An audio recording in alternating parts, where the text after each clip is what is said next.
Bonsoir à tous et merci de nous retrouver sur LMTV pour le JT de l'artisanat. Ce soir, je reçois Roger Melot. Bonsoir. Bonsoir. Vous êtes le président de la Chambre de métiers et de l'artisanat depuis 2005. Alors, première question, tout simplement, à quoi ça sert cette chambre?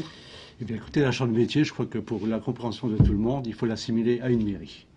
Je crois que le parallèle à une mairie, c'est un lieu où le public des entreprises va y trouver son état civil, un lieu, disons, d'information et toutes les missions que peut offrir la Chambre de métiers dans le cadre de la création de transmission d'entreprise. Alors, les missions, justement, quelles sont-elles pour, encore une fois, là, les professionnels? Alors, d'abord, la première étape, c'est bien sûr, c'est le répertoire de métiers, hein, c'est l'inscription donc de toutes les chambres de toutes les entreprises. Et puis ensuite, des missions d'accompagnement au développement des entreprises, c'est-à-dire leur permettre de pouvoir progresser dans leur projet et évoluer. Et puis tout le volet formation continue qui permet de se mettre et se dire informé de toute l'évolution de l'environnement de l'entreprise, qu'il soit réglementaire ou technologique. Alors maintenant, pour le grand public? Alors pour le grand public, eh bien écoutez, c'est un lieu ouvert au grand public. Pour les personnes, les enfants qui voudraient d'abord connaître les métiers, on a une opération qui s'appelle Bravo les artisans. Et dans cette opération, eh bien, les jeunes peuvent découvrir les métiers très tôt et de trouver au travers de cette connaissance des métiers des projets d'avenir pour leur futur projet de vie.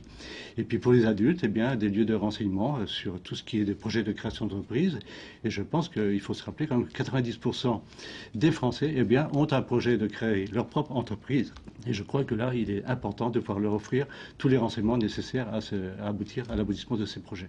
Roger Melot, merci beaucoup d'être venu sur ce plateau. Prochain JT de l'artisanat, mercredi à 18h20. Et tout de suite, je vous propose de découvrir le portrait de Kevin Liu, apprenti menuisier dans l'aménagement de véhicules. Kevin Liu, 18 ans, année complémentaire de véhicules spécifiques. Pierre Barbier, gérant d'une entreprise d'aménagement de véhicules au Mans, maître d'apprentissage de Kevin. Il va falloir que tu poses cette commande sur le volant. Pour une personne qui n'a plus de main droite, il faut que tu fasses attention de ne pas cacher les commandes déjà existantes sur le volant. Le maître d'apprentissage, c'est celui qui va accompagner le jeune pendant toute une année. Donc il faut évaluer le niveau avec lequel il arrive et l'amener progressivement à un niveau qui sera celui de son emploi futur dans l'entreprise. Donc c'est bien évidemment une grande période de transmission de savoir-faire. C'est important d'avoir un maître d'apprentissage parce qu'il nous apprend plein de choses que nous on ne connaît pas. Depuis que je suis tout petit, j'ai toujours voulu faire menuisier et puis il y a mon grand-père qui est menuisier, donc ça m'a incité à faire ce métier. L'avenir de la menuiserie, je la vois plus dans les camping-cars et véhicules utilitaires, dans tous les aménagements. Je pense que Kevin, aujourd'hui, on est en mesure de dire que demain, ce sera un excellent salarié.